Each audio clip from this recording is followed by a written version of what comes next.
from Julio Cruz and Gaylord Perry to Alvin Davis and Harold Reynolds to father and son back-to-back bombs, from Junior J, Joey, and Edgar with Randy, A-Rod, Dan, and the Sheriff, to Ichiro Moyer and Mikey C, to King Felix, Kyle Cruz, and Cano, to the present with Julio, Gilbert, Kirby, and Cal. I don't believe it. It just continues.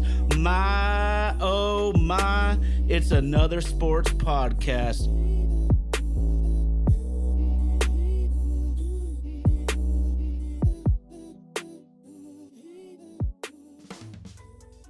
There's a long list of, quote, next quarterbacks that have come up short in the last 5 years. 5, not 10.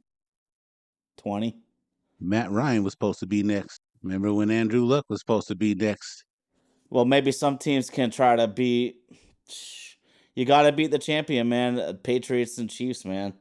I'd be embarrassed to a certain extent if I was running an organization in the NFL. Like, why do these two teams win for the last 20 or 30 years right now? You know what I look at when I hear them talk about this next shit. You know, you had your Matt Ryan time.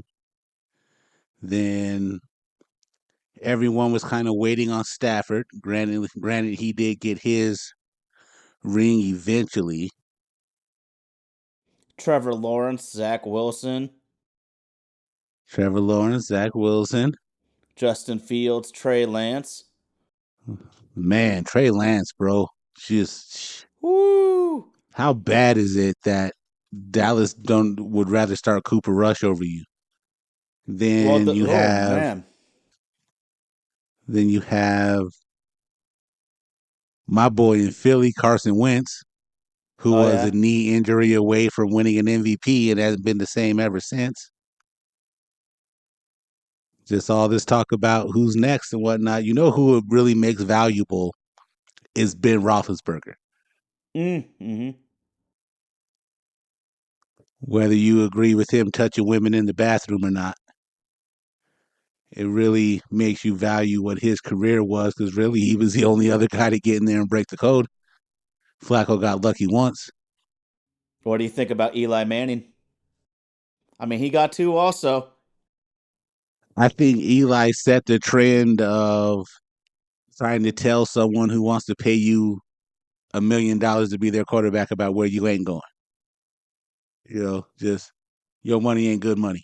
So I don't want to rock with you. But yeah, man. Yeah. My, oh my, Mariners lifer, Seahawks coming up with a great come from behind win. I know you love that deep down to your core, bro. You know, I don't mind it. I don't mind it. Just, you know, after Philly's letdown on that Monday night game, I've been looking for a way to get back under Indy skin ever since. And you guys with your inconsistent play all year has kind of made it easy. But like I said, it's either way. San Francisco being a 500 team just makes it better from all the shit that they were talking all last year. And at least when Philly came back off the Super Bowl, we at least went 10-1 to start the season. So that's good. It's good. NFC West is wide open. Hopefully, the dark horse and the darlings, the Arizona Cardinals, find out a way to win that thing. And if you guys don't make the playoffs, well, you should be used to that. You're Mariner fans. Oh, don't worry. Don't worry. We'll probably go for our 3rd straight 9-7 season. We may or may not make the playoffs, but that's what happens when you put up a record like a 9-7. So we'll roll with that. Or I guess 9-8 now. 9-8. My math ain't mathin'. Man, wait till they go to 18 games. Sheesh. Are they going to put in 2 buys? Or are they just going to roll? You think they give a damn about player safety? If they gave a damn about player safety, they'd have kept it at 16. Yeah, fair enough. Fair enough. Well, you know they're trying to get that bid for another $1 billion TV contract with I I guess it ties together though. The 18 game schedule going to permanent once a week overseas type of football game, man. So but as we know, man, Netflix is gonna be some bullshit on us for these beautiful football games because we can't even get a 60-year-old boxer to stay in focus, man. And that's another story. But you know the I money's still can't flowing. believe you watched that shit. Hey man, I'd have watched Sister Wives at that time. I was so tired when I got home on a cold, rainy Friday night. To me, it was fantastic. But everything in life is perspective, man. The people out there that paid money, which I don't even know. I thought everyone paid for Netflix to a certain extent. But if you wasted 3 hours of your Friday night, I imagine I'd be pretty pissed. You come and sit down 20 minutes of an old man trying to stay alive. It wasn't the end of the world. Yeah, we've been through worse. We've been through worse. Come on, Ty, not the sister wives. Oh man. Call of Duty Murray will fall off when esports start. It's just something about Kyler Murray. I'm just not a fan of. I'm just not a fan of that guy. But more power to him. I don't know a whole lot of other people that were top five picks in two different sports. Woo.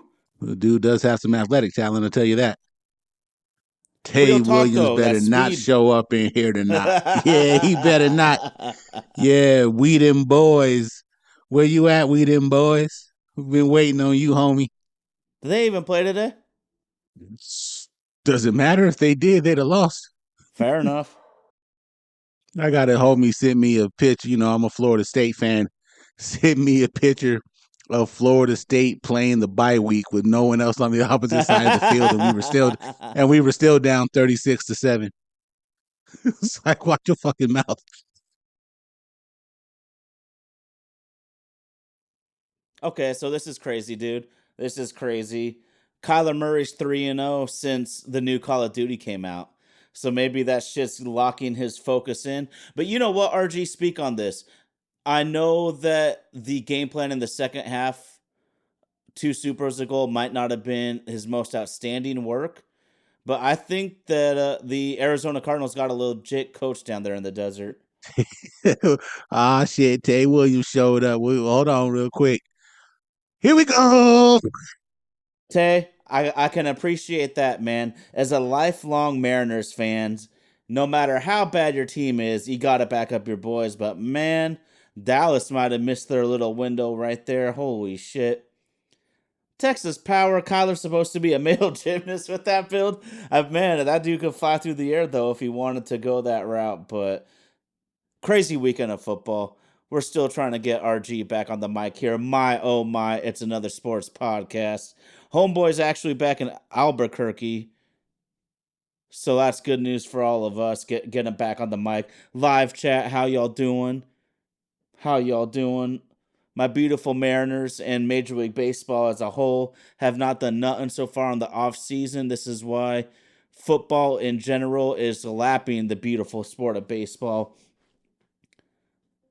But it's good to see y'all back, man. Mariners, lifer. I can't believe that game today, though. Here's the thing. Geno Smith makes catastrophic mistakes, and we got our homeboy back in the building. So almost a good sports week for us here in New Mexico. Last week, our football team beat a team that's leaving to go to the Pac-12. Basketball team beat the 21st ranked UCLA Bruins.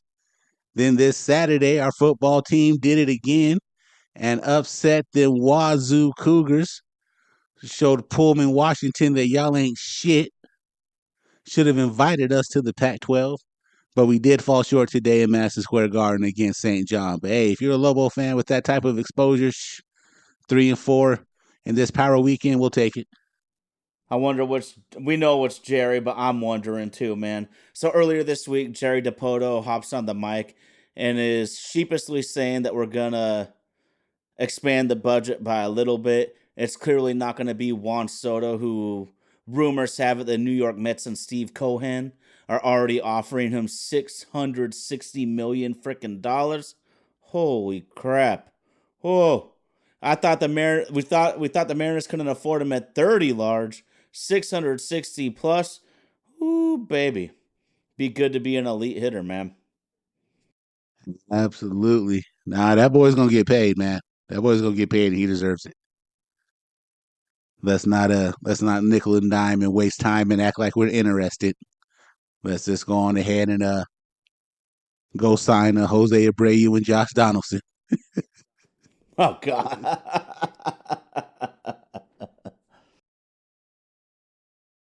I think Kyle Seager's still in the area. Maybe see if he's got some bat speed left in that thing. That dude should want to come back anywhere near us. Should have kept him around when we had the chance. That's still kind of wild to me, though. I mean, I guess this is just how it goes, though, man. You know, some guys are going to stick around their pro sport until they literally can't do it anymore or they can't get a contract anywhere in the world. But Kyle Seager still had Major League Baseball left, and he decided he didn't want to move his family around for a couple last seasons. And then, of course, the Seattle Seahawks starting center Connor Williams retired in the middle of the week. Clearly, he wasn't playing football just for money because even though he probably looked in the mirror and was like, I'm not the player I once was. And some guys just don't want to be like that. But, God, RG, talk to me. I'd have a really hard time turning down a few $1 million to just finish the season, bro. I'm not exactly sure exactly where I heard it from. And once upon a time, I heard a wise man say that quitting while you're ahead isn't the same thing as quitting. So if you've been financially smart with the salaries that you've been blessed with to play this child's game, if you can retire before the game retires you, that to me is taking the ultimate victory instead of coming out here letting the game chew you up and then you not have a way to survive when you're out of the game. 66% of most professional athletes are broke within 5 years of when they stop playing. So if you have been smart with your chicken, as the homie Marshawn would say, yeah, there comes a point where you know what your body's telling you, and it's better to quit while you're ahead because that's not the same thing as quitting. And I mean, there's also the happiness. Saquon needs Ooh, offensive baby. player. True, true. Again, what is the point of having made and amassed a fortune and not being able to enjoy spending it? You know. So yeah, I definitely hats off to him. Hats off to him. Knowing when to walk away from the poker table while you still got chips in front of you. Yeah, absolutely, absolutely. Saquon needs offensive player of the year consideration. He does. He absolutely does. I still think it's Derrick Henry, and I'm diehard Eagle fan. But yeah, so happy to have that man. So happy to have that man. And like most Eagle fans, I want to give a special shout out to the New York Giants for being the dumbest sons of bitches of all time. Well, I guess I don't know if I can say that because one time a team did trade Babe Ruth for nothing. But that's when you could probably buy a team for $500. Okay, so I got to ask you this then, man. So clearly, Saquon Barkley and Derrick Henry have been clear cut difference makers for their new teams this year. But the analytics want to tell us to devalue the running back. Yet to me, I look at the teams that can run the ball. Clearly, it's a passing league, but everything's got to be within reason, within moderation. But talk to me, man, is the market for premier running backs gonna go back up a little bit? Just seeing what kind of difference a guy like Saquon and King Henry can do to different ball clubs. There'll be some guys who could take advantage of the inefficiency in the market, just like how we look for certain derivatives when we're trying to take advantage of the market with what we have as well too. Um, but I also say this too: no matter what financial advice you could ever get from someone, you wouldn't know what to do with $10,000 until you actually have $10,000 to play with. So until you are in a position to go after a difference maker and you got to bring him in and find a way to make it fit,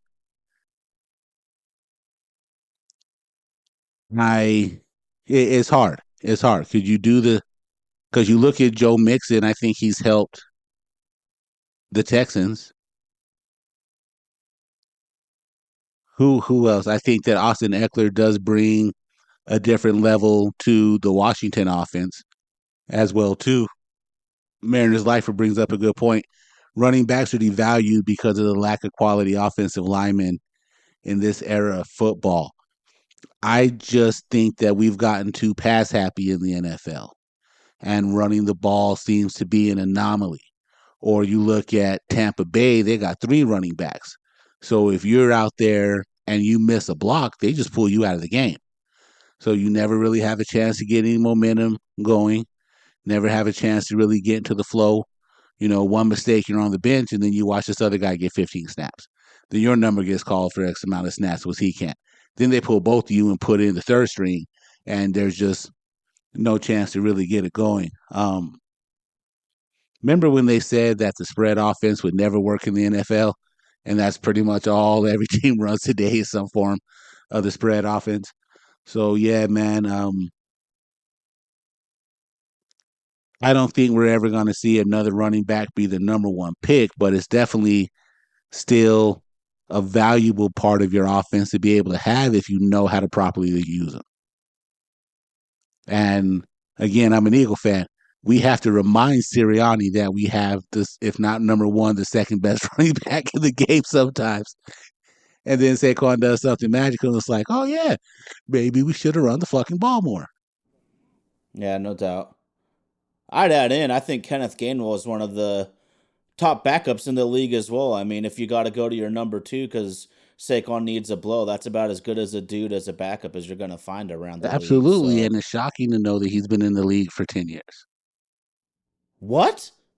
Okay. I did not know that. Right? I'm not talking from a position of privilege. I was shocked when I found that out too. It was like, holy shit, this dude's been around for a while. Okay, no doubt, no doubt. I think the one thing I would really say is that I think a running back can make or break your team, but clearly to me, seeing Saquon with the Giants and Saquon with the Eagles, you can't start your rebuild around a running back. The one thing we know is the Tennessee Titans offense the last couple of years started to fall apart because Derrick Henry had zero help. Saquon Barkley has Daniel Jones and no wide receivers. They both went to established teams. They went to Baltimore Ravens, an established culture, a two-time MVP who might be the best running quarterback ever. Jalen Hurts. He's been a little up and down, but he had a damn near MVP quality season. He can tote the rock also. Both teams have good old lines, established cultures, and quarterbacks that can help the running back. I wouldn't build my team around a running back RG, but if I get to the point where I'm at the Eagles or the Ravens and I got the money to afford a top tier guy, now we can really start cooking with fire. Yeah, absolutely, man. I definitely think that we were lucky that he became available when he became available. Again, just and then seeing how it all got to play out on Hard Knocks too is just even Oh, better. Even better. Let's see here. Sunday evening media. If the season ended today, pick number one would be Jacksonville. Travis Hunter, Rashawn Gentry, assuming they want to stick with Lawrence. Travis Hunter doesn't. I don't even have to think. I would say Travis Hunter, but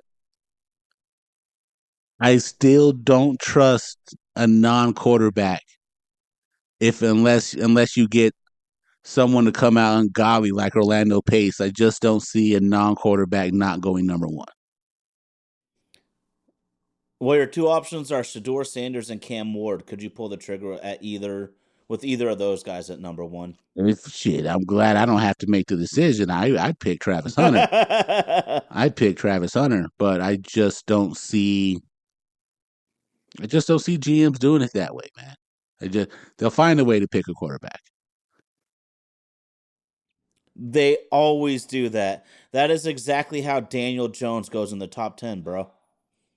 Yes, they'll find a way to pick a quarterback. I just I don't understand the thinking behind it, but again, I don't get paid to make those decisions either.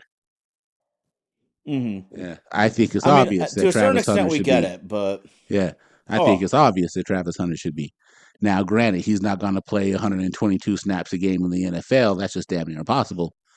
Um, the game's a little physical, so he's going to have to play one or the other. But he might get a package or two. But yeah, he's not going to be on the field for 100 snaps a game with the NFL. Then you're just really going after a talented, undersized wide receiver. And with Genty, I think he's having an amazing year. Um, but really, other than Oregon, Mountain West football ain't where it's at. But then you look at a guy like Josh Allen who played Mountain West football, number seventh pick, and NFL loves the boy. So yeah, it's just football is one of those things that's really really hard to tell what direction they're going to go in. I just don't see a quarterback not being the number one pick, but hey, maybe this will be the anomaly year. hmm, hmm. Well, hopefully my Seahawks just come to their senses, don't try to get cute in the draft, and get a couple old linemen high. Everyone knows we need to replace Geno at a certain point, but the worst thing the Seahawks franchise can do is reach on a shitty quarterback when we can easily bolster the team. This isn't a Super Bowl team right now, anyways. It's not a bad team. It honestly feels like the Seattle Seahawks and the Seattle Mariners are in a similar situation. Both teams have enough talent to contend for the playoffs, but I don't know if we could say either team truly has the talent to contend for a championship. Now his family doesn't own any part of the Seahawks, do they? Do they still? Paul Allen, his family, His sister has total control. sister has total control. All right. Yeah, Does she seem a little and bit I think she different? gets I think she's great. I think she gets unfairly criticized. All she does is write huge checks and kind of stays out of the way. I don't know what else you could want for an owner. I guarantee you our homie Tay Williams would say that's exactly what he would want from his owner, to cut huge checks and stay out of the way. Now, if you hire the wrong coach and GM, well, that's another problem. But man, owners own, scout, players play. That's how it's got to be. That I mean, the Cowboys. Jerry first bought the team. He let Jimmy Johnson do his thing. There's a dynasty in the '90s, and we are what going on 28, damn near 30 years. 28 Damn near years. 30 years. Shit, dude. There it is. You know, I think that Jerry Jones suffers from the same disease that Jerry Krause suffered from. The only one fan base who I really know who praises their general manager is the San Antonio Spurs. And with reason too. With reason that why that guy should be praised. And then also Presti in Oklahoma City has turned dog shit into gold and just has a stockpile for him to be able to put his team in the best position possible. Had Jerry not wanted to be the superstar, think about how different that thing would be. You already have the most valuable franchise in sports. Why do you need to be the figurehead of just what tell me what other owner does press conferences after games? What other owner has his own Tuesday radio show after games? Just since he can't pull himself out of his way, he's going to be his own downfall. Would it And they'd be be? even worse without his son. I think so too. I His think son so pulls too. him back. I've been lucky enough to be blessed to be in a room to listen to Stephen Jones talk, and I don't get the same type of egocentric personality oozing out of him like you do out of Jerry. Oh, bro. That's your joke right there. It is. It is. That's my joke right there. Where I say that I wish that some people would just Aaron Hernandez themselves. But man, it's and I don't think that it's for lack of trying. Let's go for a ride real quick. Just remember to leave your cell phone at home. Leave your cell phone at home. For those of you who are younger than me in this new generation, your cell phone is the biggest snitch you have in your crew.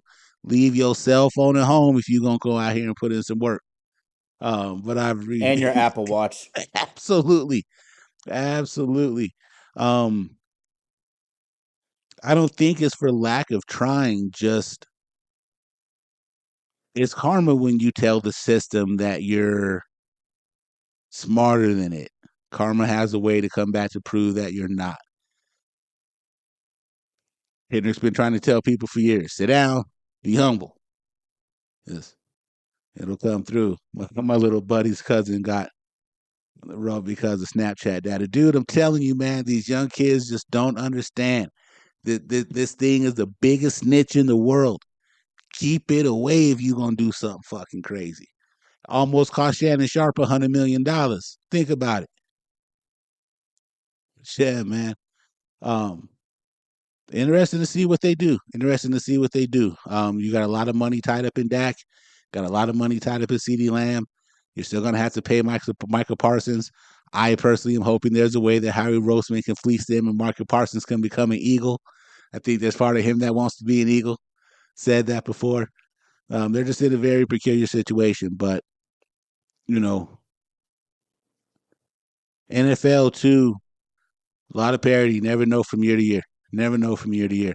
And I'm telling you right now, as much as we would all hate it, the highest rated Super Bowl that's coming up is going to be the next one that Dallas plays in.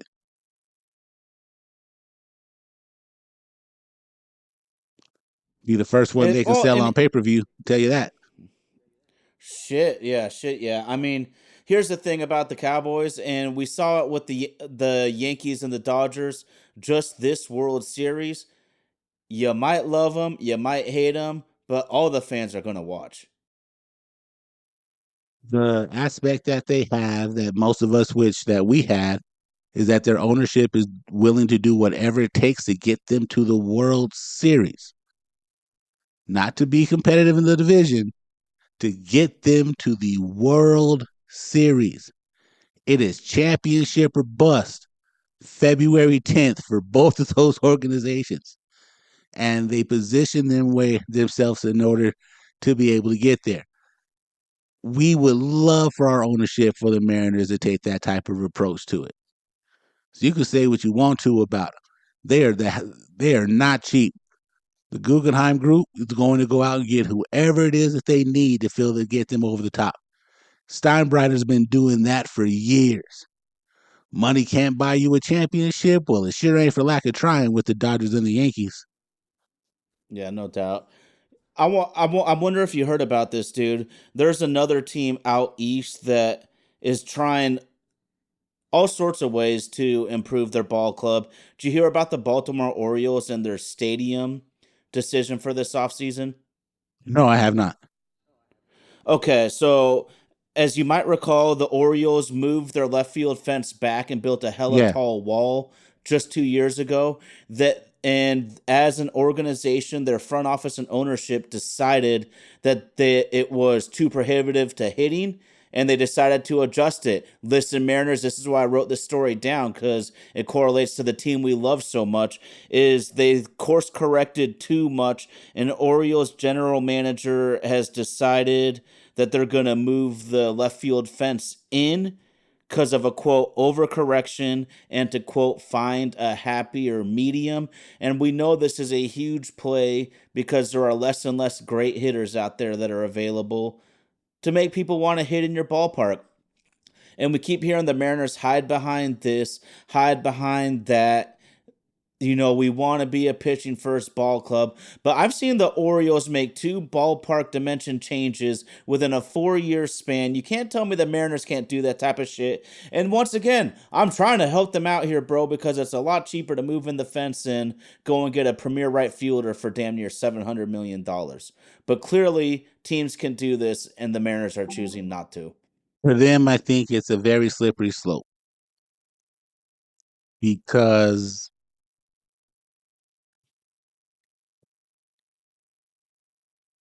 if you make that decision now and it affects what's the top 5 pitching staff in baseball, you're never going to hear the end of it.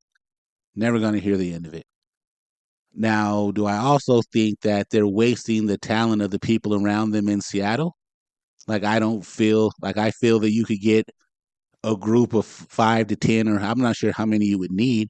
You can't tell me there's not enough engineers in the Seattle area to be able to figure out how to make that place to where the pitchers can still have some type of advantage, but it also makes it easier to hit. And I honestly don't know if both things are true at the same time either. But yeah, with us, I feel it's a slippery slope. With them, they're not relying on the dimensions and inner workings of the field to be able to help them get somewhere.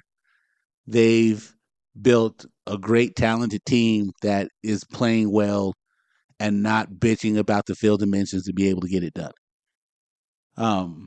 Mariners Lifer, man, let me give you a shout out real quick. This is still a very decisive time right now.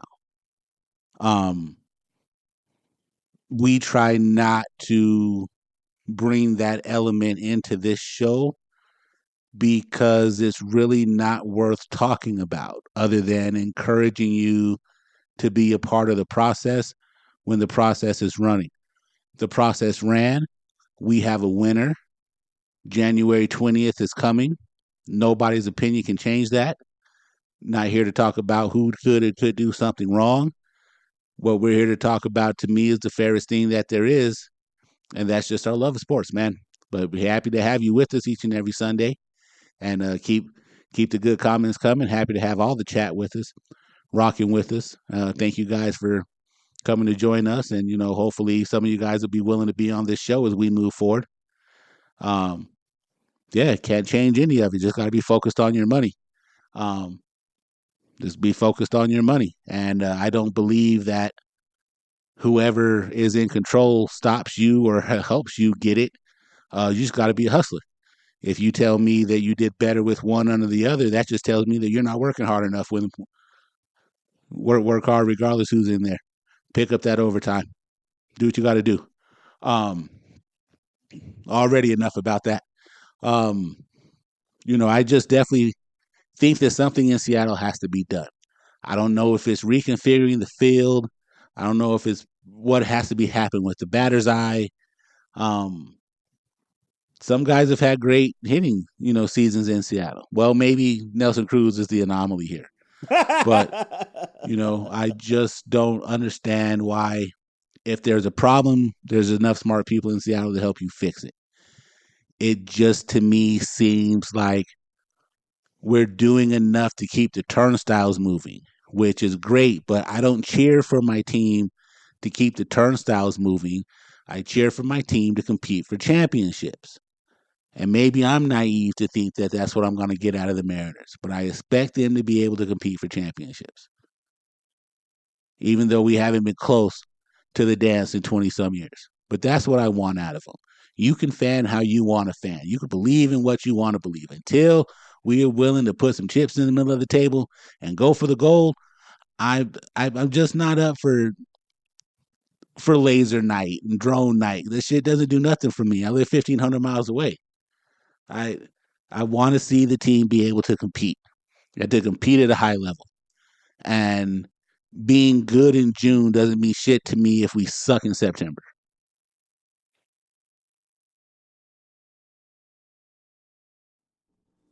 That's tough, though.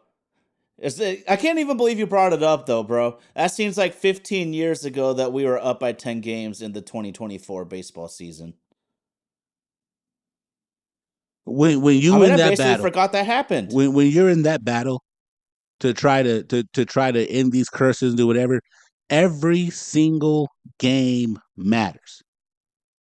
Games in June matter. Show me the ability you have to put your foot on the competition's throat and wipe them out. Like Indy said to us in the group chat, who'd have thought that a game on June 10th was going to end up costing us where we sat at in the playoffs? And it's impossible to tell how those teams play off But while you're trying to get there, every game should get the attention of Game 7 of a World Series. You haven't accomplished shit. What are you leaning back and just, we're fuck that. That Kobe Bryant meme I love to put up so much. Job is not finished. Until you get that goal, that job is not finished. There's a difference between hitting at 5 o'clock and hitting at 7 o'clock when the lights are on.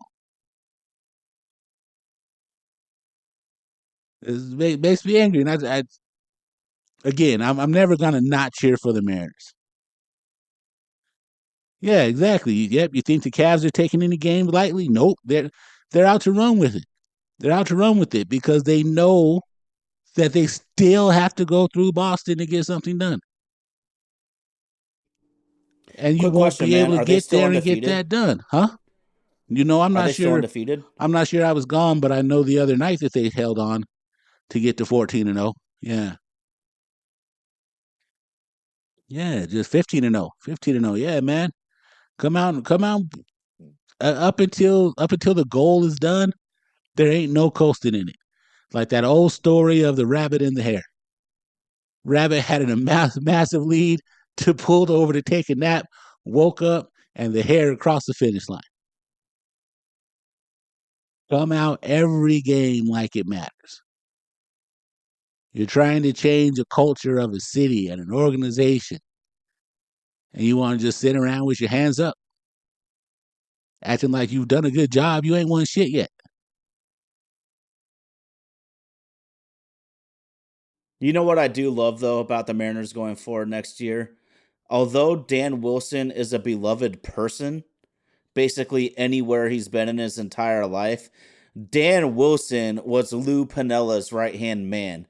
Dan Wilson was the one player that Lou Pinella demanded that we traded for. And that was before anyone on planet Earth knew that Dan Wilson would be an outstanding catcher, not your local CPA, bro. So I have a really good feeling that this team is going to be more locked in, day out for 162 ball games next season compared to what we were under Scott.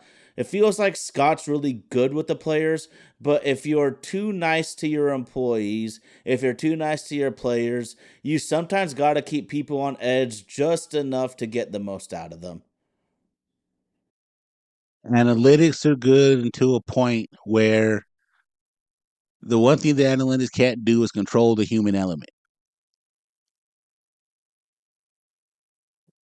And then there are times that the human element fails, but that's what life is. Life as a human being is failing. I don't know if any of you have watched that the comeback documentary on the on the 0304 Red Sox on Netflix. And to me, it was real interesting that they got Grady Little to be a part of it. And Grady Little died on the hill believing that Pedro Martinez could get the job done when everything in the world said pull him out of the game. And it was that sequence where Pedro gave up those hits that was the death of letting human beings run baseball and letting the computers in the front office run baseball. That moment right there was the absolute death of it. And then here we are 21 years later, where we've given the computers too much power and the human element just doesn't. But also, too, it's just a new type of generation. It's a new type of player. You're not pulling. You're not pulling a Jack Morris out of Game 7 of the World Series in 1991, regardless what kind of data and information you have. That's just not happening. But we also don't have dudes that are built like that nowadays either. You know, we've grown to become mentally limited by what we're letting someone else tell us is too much work that we should be putting into. But, you know, I'm not a baseball player. I'm a podcast host and a truck driver.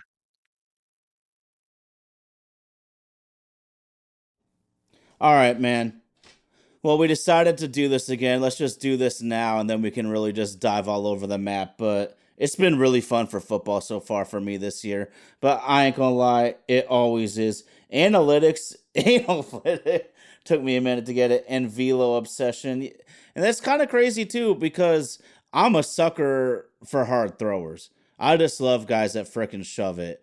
But that's a perfect segue, RG, because we said we were going to bring it back this year, and we brought it back last weekend. I believe it was probably Mariners Lifer that suggested this guy, but you got to love these guys as coming back, dude. This man played 25 years of Major League Baseball, 25 freaking years of Major League Baseball service. He made starts at age 49. He's the most crafty lefty I've ever seen. My little sister pitched every single inning of every single game for her softball team in high school that placed fourth in state. Shout out to my amazing sister Rosie. Her birthday was earlier this week, but she modeled her pitching game after this guy. 11 years as a Mariner, one-time All-Star at 40 years old for the Yems. He had a 3.97 ERA. RG, you just said they don't make him like that anymore. Dude had 20 complete games for the Mariners. 20 complete games, 2 20-win seasons. He wasn't even very good when we traded for him. Became an absolute stud when we acquired him from Boston in 1996. You gotta love these guys. The most crafty lefty I've ever seen. Jamie frickin' Moyer, thank you and all the hard work you put on the field for our beloved Mariners. We did a segment that was a part of the program that we used to be a part of, where you asked what Mariner would you most like to sit down and have an adult beverage with? And my answer was Jamie Moyer. Nobody else that has ever rocked that would I want to sit down and have a beer with other than that guy. To be I love rap music, and Jay-Z says there's never been a nigga this good for this long. That should be Jamie Moyer's entrance song everywhere he goes. And I believe too he got to reach the ultimate grail and won a World Series with the Phillies, right? Wasn't he on their team when they won the World Series? I believe so. I believe so. Yeah, man. So definitely shout out to the ageless one, Mr. Jamie Moyer, man. Just like you said, a guy that they just don't make anymore. They really don't make anymore. I remember everybody thinking it was a big deal about Sandy Alcantara, and I hope I'm pronouncing his last name right. Pitched for what was it, the Marlins, a couple years ago, and got to 7, 8 complete games, and people were losing their mind. It's like, dude, we grew up in an era where if you weren't out there for 8, 9 innings, it was, wow, this guy's a puss. But hey, man, shout out to the A's one, Jamie Moyer, man. Got to do some things that baseball's not going to be played that way anymore. So when you look at guys who had longevity like that, we talk about a guy like Tom Brady playing NFL football at 45. LeBron, even though he's going to only be 40, has been playing 22 NBA seasons. Believe Dirk and D Wade and Kobe, he got to 20 seasons. Durant is close to getting into 20 seasons with the NBA. Just the longevity to be able to stay healthy and compete at that type of level, man. Just hats off to you, bro. Hats off to you. I don't see myself driving a truck for 20 years. So, yeah, man. Congratulations to Mr. Jamie Moyer, man. Gotta love these guys. Holla. I love it, man. That was such a great segment we did though too. And I think you really might be one of the only people that would have picked Jamie Moyer would be the number one guy you'd want to sit back and have a couple drinks with. Because I also know too, if you go to his house, he's got some great age shit. Oh yeah. I bet you he's got some great age shit, boy. I don't. He doesn't seem like a fruity cocktail guy either, though, man. You're gonna put something in a glass straight to the dome that'll put some hair on your chest and taste freaking wonderful. Put you on that chair, you ain't going nowhere. What do they call this? They call this instant DWI. Sit your ass down. Yes, sir.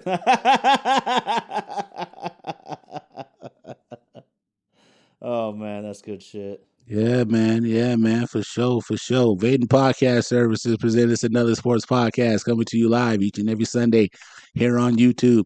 Shout out to our super producer, Indy, out in Nashville, making the wheels of steel rock for us, making us sound like champions. There's a reason why we can do what you can't do. It's because we got Indy on the board, y'all. Man, so let's break down a little bit of college football here. Interesting week. Oregon survived a scare. Ohio State got scared for a little bit. Georgia came out and showed their teeth, knocked off the number 7th ranked Tennessee Volunteers. BYU point shaved and cheated at the end of the game. And instead of going for the win at an undefeated season, they called an option to the short side of the field. And then with 5 yards to go to keep their undefeated season going, they threw a pass that went a whole 2 yards. The dude got tackled short. Oh, Now, am I a little upset at that because it might have cost me some money? Yeah, absolutely. But yeah, man, college football is getting really, really, really interesting right now. How do you feel about the teams in position to be able to make a charge, and if the 12-game playoff is a good or a bad thing so far? it's amazing. I think it's an absolute amazing thing.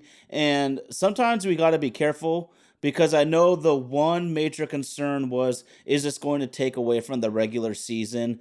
And to me, it hasn't at all. And if you're a top 20 team right now, I think you got more juice than ever before coming into the final couple weeks of the season, man, because so many more teams have an opportunity to make the tournament. We saw baseball do that recently. We saw football do that recently, and it's basically helped all the sports. Now, you can be a naysayer, you can be a hater, and be saying that it waters down the pool, and it obviously does a little bit. But you know what? We want to see teams compete. We want to see the best get at it, and I think it's freaking awesome for college football. And I've put this on wax before, dude. The NIL is leaving some schools completely in the dust.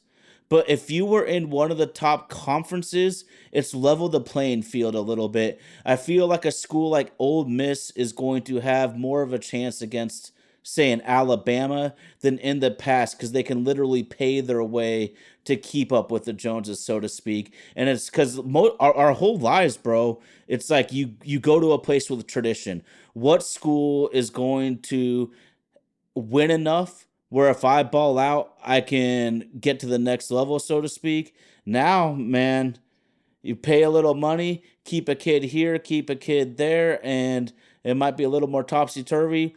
But all I got to say before going back to you, Georgia, if Carson Beck, aka the most overrated quarterback in college football, if that dude just doesn't throw the picks and throw the game away, I could easily see them taking it all the way because they got some dogs like always on both sides of the ball. Absolutely, man. Week by week, I become a bigger fan of the way that this thing is playing out and shaping up. Uh, Texas Power Ranger says, I love how the hierarchy is shaping up. Absolutely, man. What I like is competition amongst the best. And that's exactly what I think that this has given us.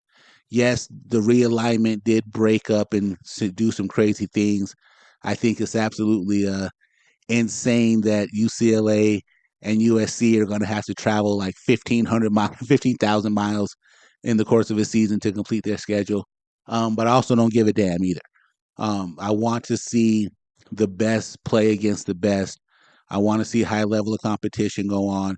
The brown bags of money underneath the table had been going on already. Now everybody gets a chance to be able to do it. It's going to make good teams play well, and it's going to make great teams have to find a way to play better. I think that if you pay attention to how some of the games are going, we're already in countdown mode where you got elimination games every week, and Georgia's backwards against the wall because if they'd have lost against Tennessee, right out of it.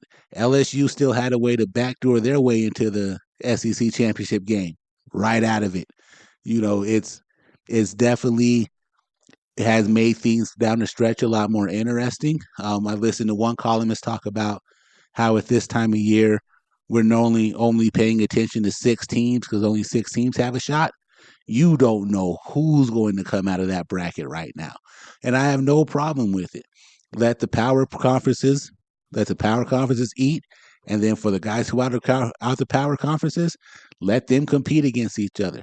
It's an outside chance, but there's still a chance that two small conferences might get two teams into the playoffs. And I enjoy it and love it, man. I really think that it is up the level of competition.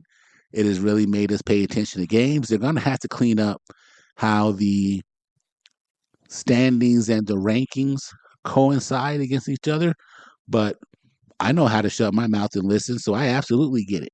I understand how BYU could be the ninth team in the country, but number 4 in the seeding because they're going to win a Power Four conference, or at least they were in the driver's seat to win a Power Four conference until the other night. Yeah, man. So there's still a backdoor chance we might get your boy Deion Sanders into the college playoff, and you know that's going to bring eyes and going to be money. So I'm all for it, man. I'm all for good competition. I want to see the best play the best.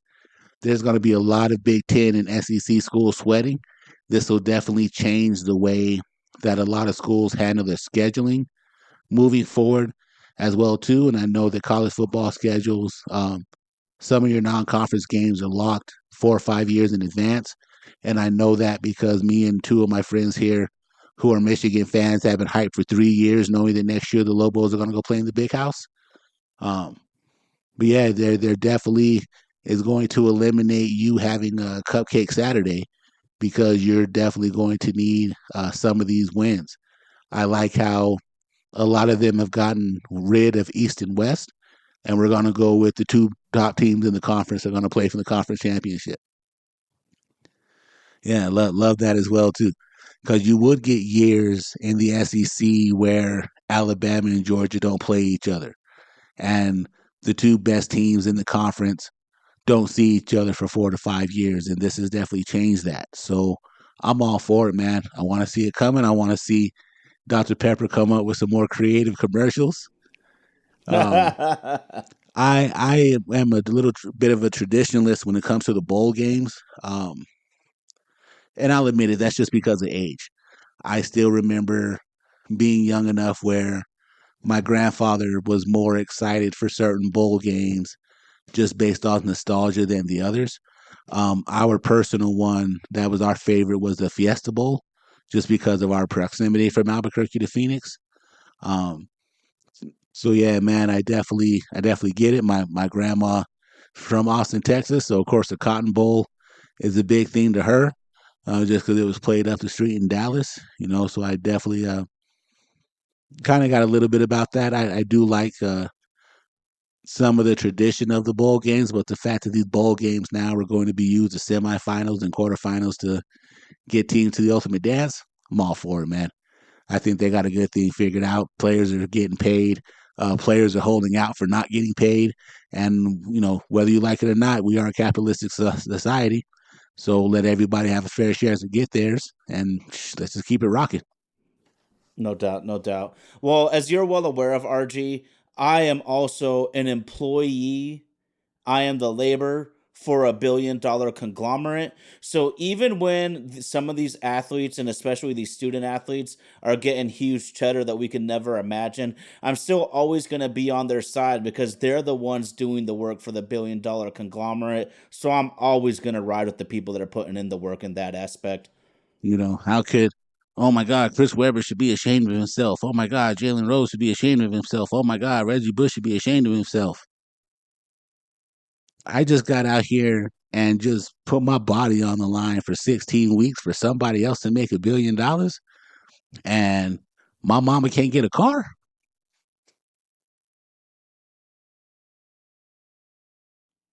All the administrations living in gated communities. I'm just saying. Ah, man, I It's just a definitely like it. principle.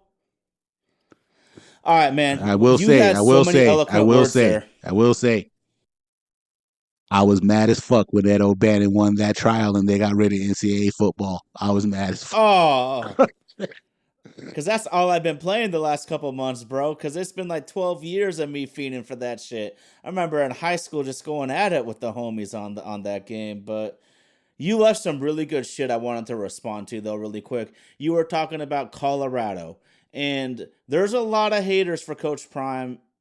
It's that simple. But I don't think these people realize the job he's done there. Because y'all know I'm a Pac 12 fan, I'm a West Coast fan. Colorado's really Midwest, but they're kind of out here a little bit. But man, the Buffaloes football program had one winning season in the previous 18 years before Coach Prime. I repeat, before Coach Prime, one winning season in 18 years. Epic turnaround. No matter what you think of that dude, what he's done at that program is absolutely outstanding. And then I want to bring it home to you down there in Albuquerque, bro, because we were talking about more teams in it, more random games meaning something. Well, Wazoo, the Washington State Cougars, found themselves in the mix. They had hope. The Cougars had hope. The Lobos were under 500. This game until this year would have meant nothing, and instead it's a blockbuster. Talk to me about your New Mexico Lobos in the giant upset to send the Cougars home, disappointed that they cannot make the dance now. The guy who's our head coach now, his name is Bronco Mendenhall. And when my brothers were playing football for UNM, Bronco was the defensive coordinator. So when we got ready to move on from Rocky Long the first time, there was talk that he should have been the coach and we weren't going to give him a chance. He ended up going to BYU and turned BYU around. Then he goes to Virginia and turns Virginia around. Happy to have him. What was weird was Bronco's a defensive guy, but when he got here, our offense took off. And really, had it not been for seven bad plays, we should really be 8-4. Just the turnaround has been amazing. Now, what we don't have is big boosters here. New Mexico, even though it's the fifth largest state in size, more people live on the west side of Phoenix than live in this entire state. So, yeah, our state population is just barely over 2 million people. Economy is not great here. Public schools, I don't see how people raise families here. Second worst public school system in the country. And a lot of people here who do have money opt to put it other places. So it's going to be hard for us to be able to compete just because we don't have the resources to be able to keep someone. If you were to see our running back and our quarterback, I'll put it to you like this. 2 weeks ago, each of them had 250-yard rushing, 2 touchdowns apiece, and we still lost that game 49-45. Dude's a magician out there, and he's here because Arizona went with the guy from Hawaii. Arizona State was trying to find someone to replace Jalen Daniels, and he wasn't quite the guy. So he comes to State over, and other than his passing percentage and completion percentage, I definitely think someone's going to come snatch him away from here. And there's not really a whole lot that we can do about it. Then we had this contract to play Washington State and Oregon State because they needed 2 teams to play since the Pac-12 went apart. And the smart thing for us to do would have just been to merge, but not all the schools here in our conference are built the same. So they went with the high power. So you're going to have Boise State that's leaving, San Diego State that's leaving. Geographically, Fresno State needed to go as well, too. They tried to poach UNLV, but the Nevada State Athletic Commission kind of saved what was left of the Mountain West and told the Pac-12, if you're going to take UNLV, you have to take Nevada. We're not going to let you just take one. You have to take them both. So they came off of them, and we now have the remnants of what was growing to be a good conference. What kept us from going is that our football program has been in shambles for years. Long gone are the days of a guy like Brian Urlacher coming through the system and making us, nationally viable. So yeah, man, we just couldn't.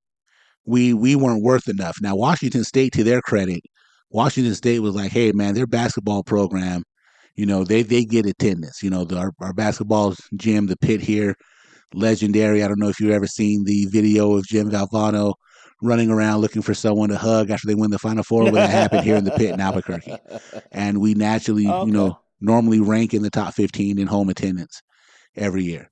So the basketball team wasn't the program, wasn't the fault. It's just the football program. I mean, we were 3 seasons away from being put on the death list.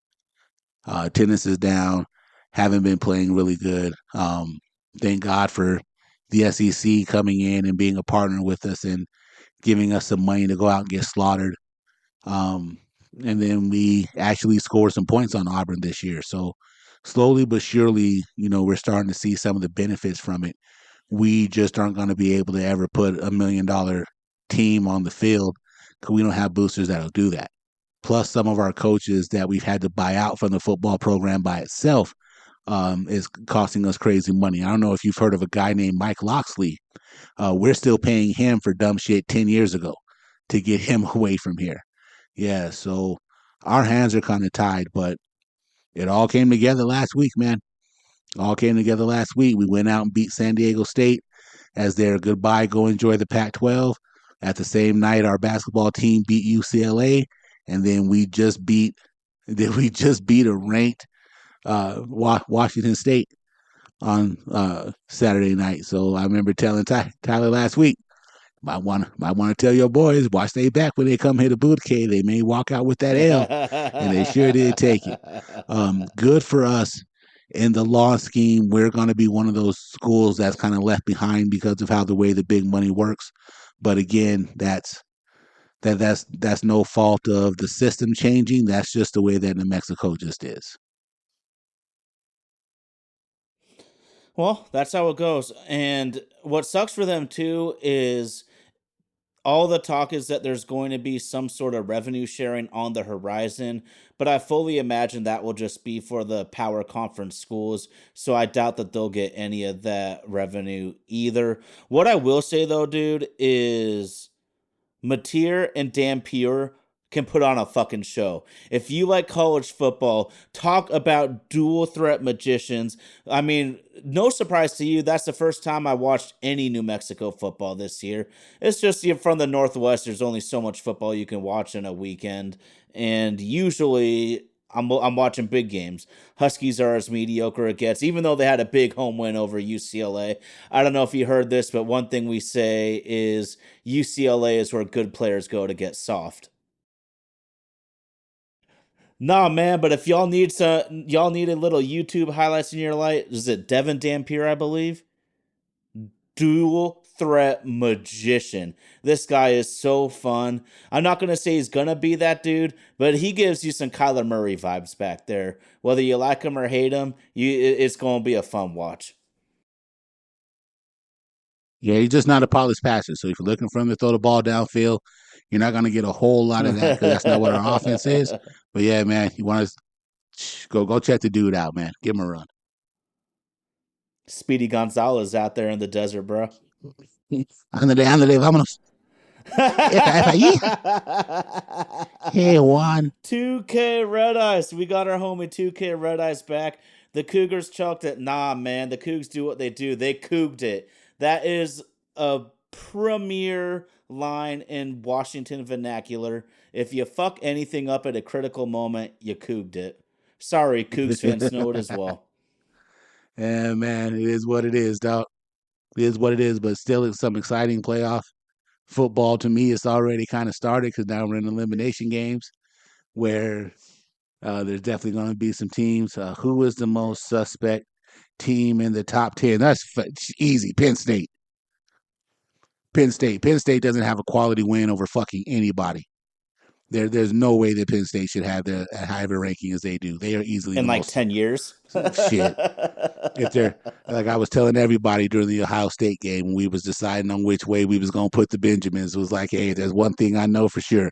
You don't piss into the wind, you don't pull on Superman's cape, and you never bet on James Franklin to win a big time game.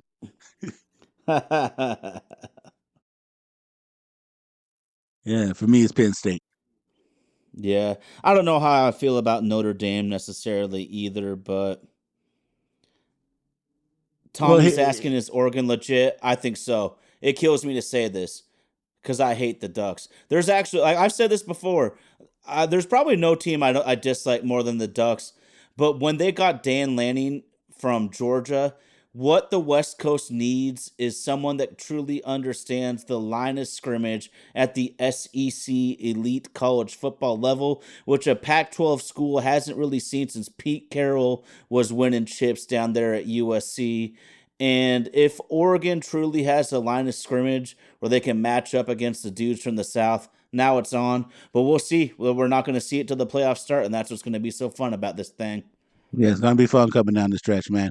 Whoever your favorite team is, going ahead and ride by them. If your favorite team ain't in it, sit back, grab some popcorn, grab your adult beverage of your choice, roll something up, put something on that table with a $20 bill, you know what I mean, and just get ready to enjoy it, yo. Vaden Podcast Services are not responsible for the crazy shit that comes out of my mouth. They do not condone certain use of certain things. But I'm young, black, and just don't give a fuck. I say what I want. Hey man, if you want an uptight podcast that's going to give you the rated G version of everything, you might want to change the channel. And absolutely. I mean, this time last year, I went on a whole tangent comparing the Mariners' root situation to a drug dealer fucking up his re up. This is what we do here. Hey man, I mean, basically the highest level sports commentators there are right now are the ones that work in analogies and metaphors. That's all that shit is. It's just from your point of view. Now, an interesting segue again. Speaking of announcers, Dave Sims is now the voice of the New York Yankees. A very interesting topic conversation to be had amongst Mariner fans. It's split down the middle. Either you love or you hate the guy. I understand that he has gotten a little bit up in age and maybe is losing that fastball a little bit. But to what he represents to me, I'm a Dave Sims fan.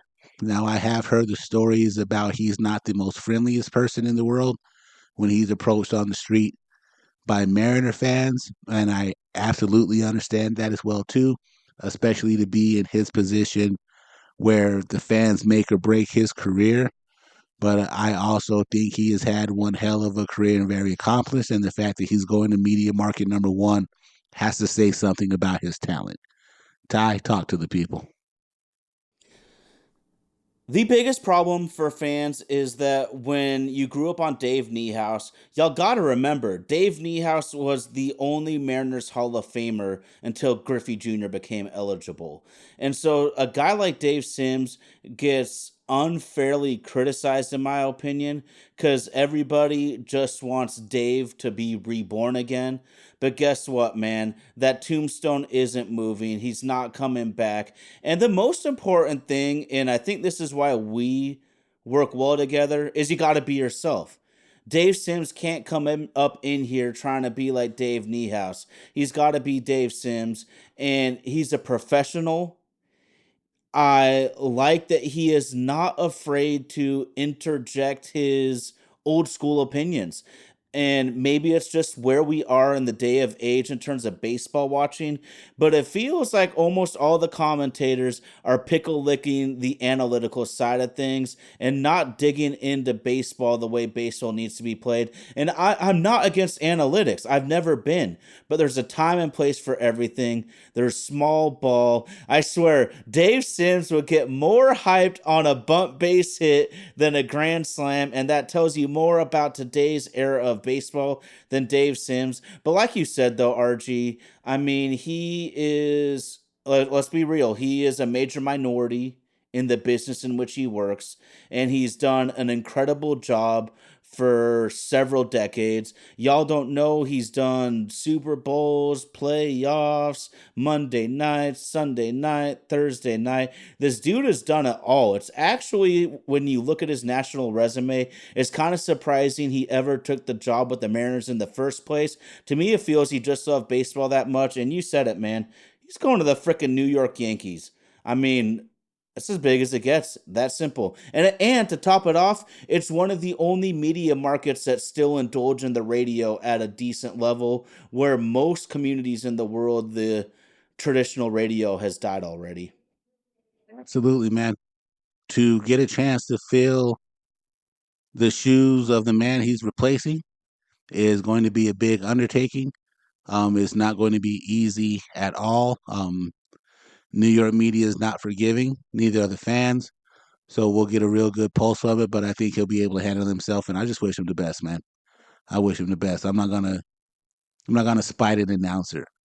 That just seems like a waste of energy to me. That you'll spite an announcer, but you'll pat Jerry DePito on the back for getting us to one playoffs in 10 years on his fucking job.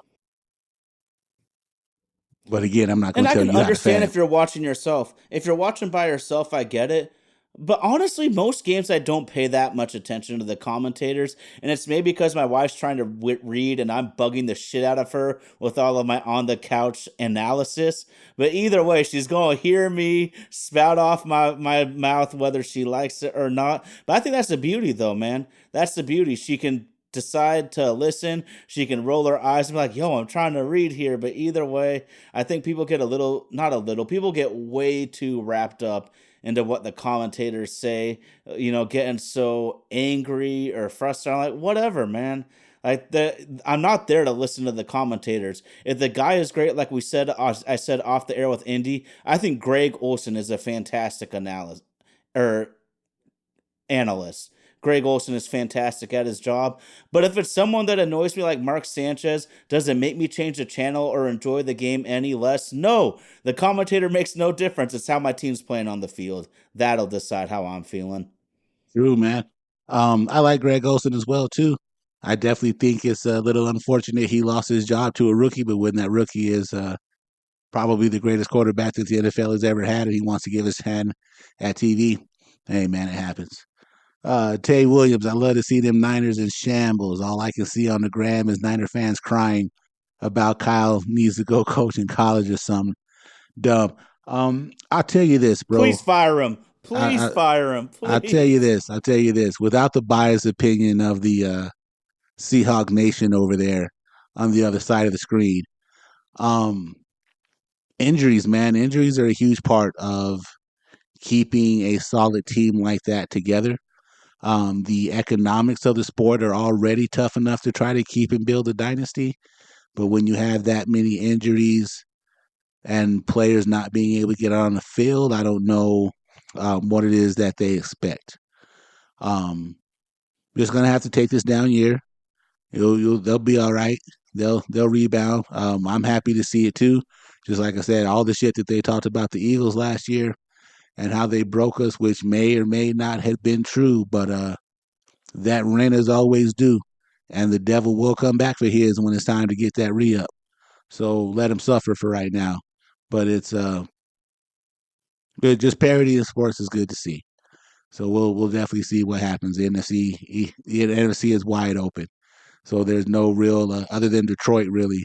And I'm an Eagle fan, and I can tell you we still have some holes that need to be filled. Thing that's going to hold us back is our head coach and our quarterback. Don't always make the best decisions, but NFC is wide open. What if they fire him and hire the OC in Detroit? Dude, Ben, I can't think of his last name right now. Ben Johnson. I became a fan of that dude when they were playing the Cowboys and he wanted payback for last year and ran a hook and ladder to pity soul. And if it wasn't for one of their linemen being downfield, that was the most athletic move I've ever seen a big man make to get the ball in the end zone. It was fucking crazy. He don't give a shit. They let Jacksonville have it today. They What they happened let there? Jacksonville have it. Who gives a shit? I love it. None of this. Oh well, we're up 20 points. We don't need to do much. No, I can, like Jimmy Johnson said, I am only responsible for coaching one team on one side of the field, and if we are rolling, it's up to you to stop us, not for me to call the dogs off. That shit was so gangster today. Is it coach pitch little league or is it the NFL, man? That's what we got to ask ourselves. For sure, man. No feelings. And shit, let's be real. All these guys are hired to be fired, man. I'd be on my game like that too, man. It's job security, literally. Yep. I mean, I got one purpose in life: to whoop your ass. I've heard a lot of professional fighters talk about I I don't want to punch your face in, but it's the business I'm in. And it's not really up for me to stop until the ref tells me to stop.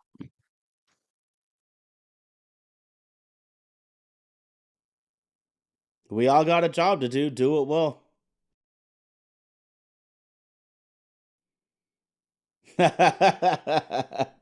Bro, dude, we've been just rolling on it. We did a live rolling because we just started shooting it real well to start, man.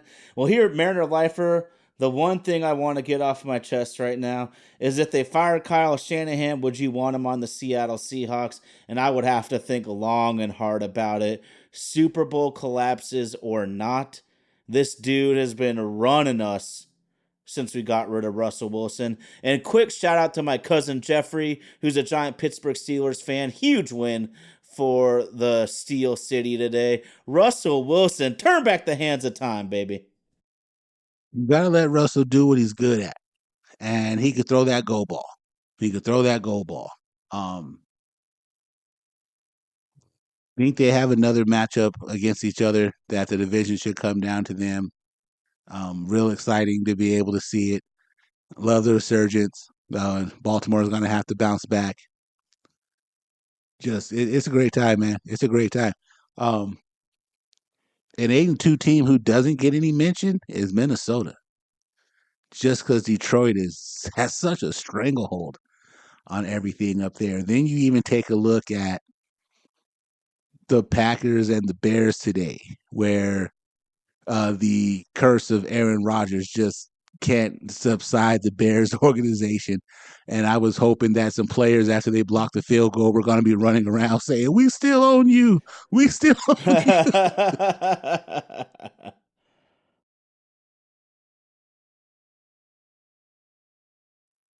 Yeah, man. Good times. Good times. A lot of good sports to be able to be played. We'll start to get into some college basketball, some NBA.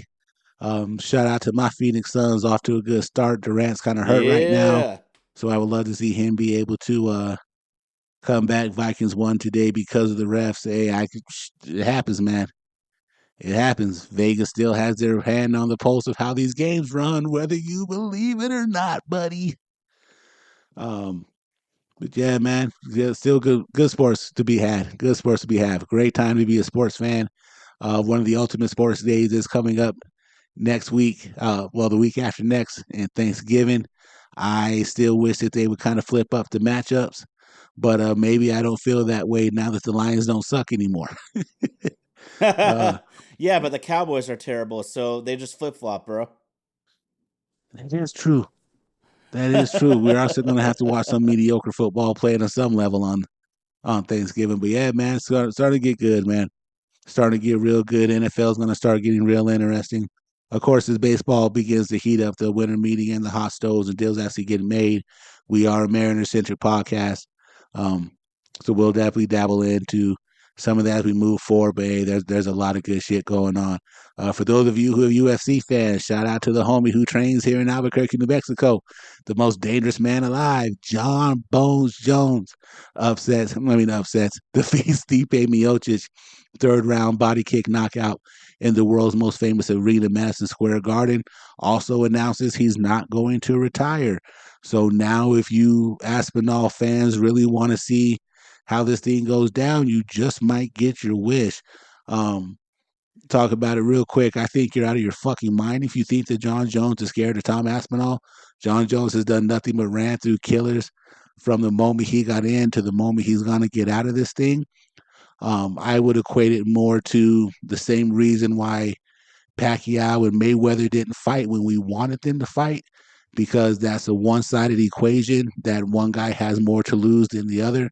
Tom Aspinall could lose to John Jones and then within a year be the undisputed champion, and none of you would remember that. John Jones loses to Tom Aspinall, that's the end of his life for him.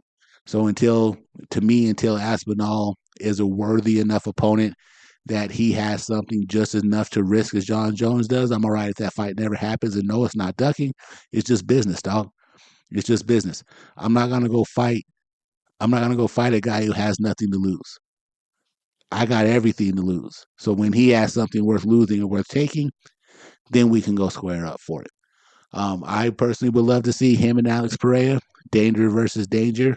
I do think it might be a little bit of a lopsided fight just because John is the most overall, is a more complete fighter with the skills and the disciplines that he has. But that's the thing about the fight game, the styles make matchups. So yeah, man, a lot of good sports coming up. Even on the boxing tip, I'm not going to talk about that exhibition that took place in Jerry Jones Stadium because it wasn't not worth talking about a 60-year-old man who's almost died 4 times in the last 8 years. But we are going to get a chance to see the rematch for the heavyweight championship here in about a month and a half between Alexander Usyk and Tyson Fury. So a lot of good sports, depending on what you're a sports fan of. A lot of good shit coming up. So hopefully you can enjoy it with the people you love, man, as we move forward. Ty, anything else you got for the people?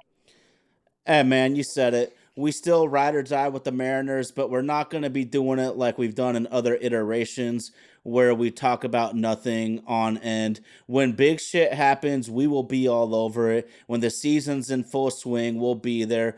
But we are going to roll with the seasons. And you said it, bro. I'm still rocking with the Suns because they got Kevin Durant, and he is the last remaining Seattle Sonic out there.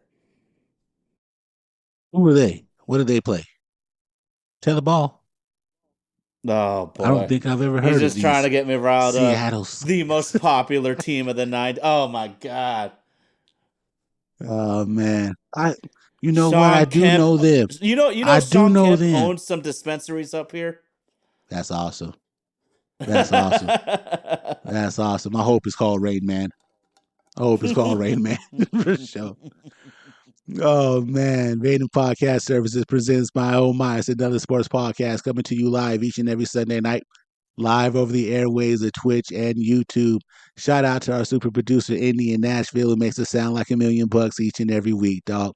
For more content and more exclusive content, be sure to follow us on our socials at My Oh My ASP. You can follow us on YouTube, Twitch, Twitter, X, LMNOP, MySpace, Facebook. Shout us out from the rooftop. Catch us out on Snapchat for some of the shorts that we have coming up. We will be starting, for some of you who like to toss around some dough and try to make some money on these things, we will start an analysis on that to see if we can help you get up your bankroll. Big shout out to our social media director, Katie Masamoto, for making all of that run as perfectly as they do. For those of you who are unable to catch us live on Sundays, you can always catch us when these episodes drop on your favorite podcast systems on Monday and Tuesday. I prefer to use Apple. Again, big shout out to Vaden Podcast Services for all the support that they do. That's the homie Ty Talks coming to you live from Little Lake Stevens, Washington. I'm that boy RG, Albuquerque, New Mexico's finest. We'll see you each and every Sunday night for a new edition of My Oh My. It's another sports podcast. Don't forget to go to YouTube and check out Death to Indies music page so you can see he's got more talent than just telling us what to do in a secret tone on these microphones, y'all. Hey, thanks for joining us. We'll see you next week. Time to roll.